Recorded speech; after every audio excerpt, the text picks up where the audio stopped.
كلام في الزحمة مع مروان أدري ويارا الجندي على نجوم اف ام. مروان بقى متحمس وجاهز إنه هو يقول لنا موضوع النهاردة. يلا. طيب بنستنى ولا بنأجل؟ دايما كل واحد فينا مستني حاجة أو مأجل حاجة عشان حاجة تحصل. لما الجو يروق، لما يجي الصيف، ده أنت أول. أما نخلص امتحانات، أما الولاد يسافروا، أما نعمل الغدا. فأنت بتستني ولا بتأجلي؟ ولا الاتنين حاجة واحدة إيه؟ بالنسبة لك؟ فرقت إيه استنى؟ لا، في ناس بتستنى وما بتعملش، وفي ناس بتأجل وبتعمل. يعني في ناس بتستنى مثلا لما يجي الصيف، ولما يجي الصيف بيعملوا الحاجة اللي هم كانوا عايزين يعملوها. وفي ناس بتأجل بقى في المطلق. ما هو أنا حاسة إنهم نفس الحاجة يا مروان. ماشي، بس يعني أنا دلوقتي أنت جيت قلت تعالي مش عارفة نعمل كذا، أقول لك طب استنى أجلها لبكره عشان بكره هيبقى يوم احسن ان احنا ان انت تحطي كلمتين في جمله واحده. يعني فاهم؟ حاسه يعني حاسه الموضوع يا اما انت بتستنى وتاجل ولا بتنجز وتخلص كده. انا شايفك زهقانه وهتزهقينا. الله، انت مواضيعك شايفك قرفانه وهتقرفينا. يعني لا لا لا، لو كده خدي حاجتك وامشي. هتستنى وتأجلها ولا نفسنا بالعافيه؟ لا. تأجلي حاجات عموما او بتستني على حاجات عايز لفترات طويله ولا مثلا بعد بكره بالليل؟ يعني بزقها على قد ما اقدر. يعني زي ايه مثلا؟ اي حاجه، مشاوير، اي حاجه. هو الظريف ان انت يعني ما وراكيش حاجه، يعني ما عندكيش. بس بكسل.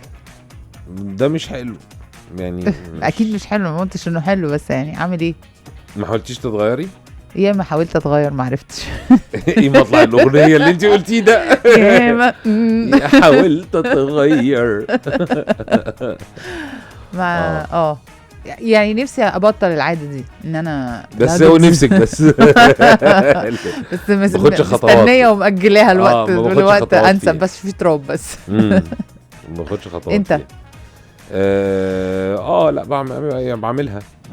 بس بعملها حتى لو انا مثلا يعني اجلت للاسبوع الجاي وما بقاش الاسبوع الجاي بقى الشهر الجاي. بس انت النوع اللي لو حاجه تقدر تستنى او تتأجل بتأجلها ولا بتنجزها؟ زمان لا، زمان كنت في حموتها. عايز اعمل مشوار وما اعمل مشوار. دلوقتي مع التقدم في السن لا لا لا عادي. لا، ممكن نعمله عادي في شهر 6. نعمل مشوار في شهر 6. فبقيت اكتر لا بقى.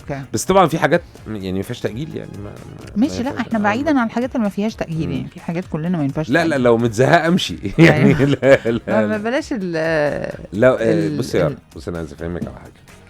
احنا لما جبناكي هنا يا رب اصحي الباص جه. الباص جه. طيب قولوا لنا انتوا بتأجل ولا مستعجل؟ يعني هي اولا هي بتأجل ولا مستعجل، مش بتستنى. انت تقريبا قاريها غلط. يعني هي بتأجل ولا مستعجل؟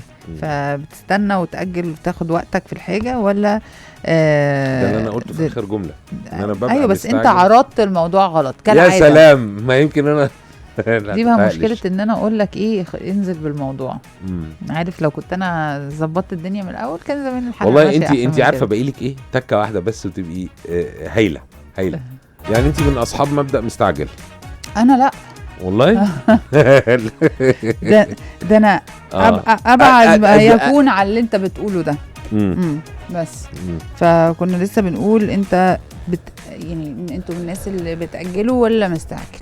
هو على حسب انت بتأجل الحاجة علشان عايز فرصة احسن، عايز وقت انسب، عايز سعر احسن. يعني بجد والله لا يعني والله عايز مزاجك يبقى احسن. انت بتأجل ليه ولا كسل وخلاص؟ يعني فاهم في فرق. بس لو انت بتأجلي ليه يا كسل. انا قايلها من الاول كسل. بس في حاجات ممكن اجلها علشان شايفه ان لو اجلتها مثلا الشهر الجاي هتبقى فرصه احسن، السعر هيبقى احسن، ايا كان. يعني فاهم؟ فده على حسب. ولا دي شخصيه انا ما اعرفش. في ناس شخصياتها كده مثلا تحب تكسل او تحب تاجل بكتير، ولا في ناس كده طبيعتها كده. يعني انا عارفه واضحه انا بعمل كده. انا باجل من شخصيه اللي بتاجل اكتر، بس عشان انا بكسل. بس حتى ما تستعجليش في حاجات تافهه. بلاش، مش هنتكلم في الحاجات المهمه. ممكن استعجل في حاجات تافهه عشان عايزاها. يعني مثلا ايه، عايزه اجيب حاجه جديده معينه، هتلاقيني بص كاب شكله حلو كل حاجه قوي على جنب في حياتي بس وعجبني قوي، فنزلت من المعادي للزمالك عشان اشتري كاب. يعني مثلا ممكن حاجه زي حاجه ابقى شبطانه فيها مش هاجل خالص. بس لو مش شبطانه فيها لا خالص، عادي جدا اجل. عادي. بس باي باي. كنتم مع كلام في الزحمة مع مروان أدري ويارا الجندي